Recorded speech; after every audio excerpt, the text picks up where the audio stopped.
Siya si Sophie, isang masiyahin, matulungin at masipag na dalaga.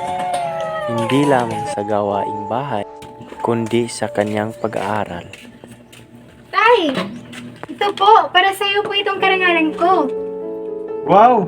Ang galing naman ng anak ko. Siya ay mapagmahal sa pamilya at may takot sa Diyos. Ngunit, ano kaya ang mangyayari sa masayahing si Sophie kung isang araw ay susubukin ng tadhana ang kanilang pamilya?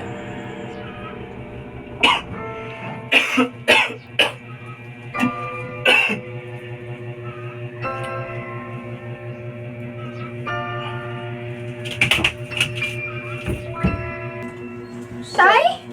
Tay? Tay? Tay? Tay?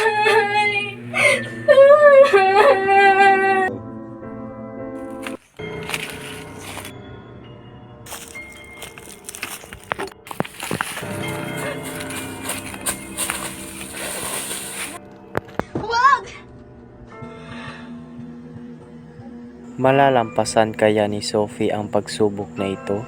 Paano niya haharapin ang buhay ngayong mag-isa na lamang siya? Tay, hindi ko alam kung paano ang buhay ko na wala ka. Handa ka na bang sumama sa paglalakbay patungo sa pag-asa? Pagkakaroon ng matatag na pananampalataya at pag-ibig.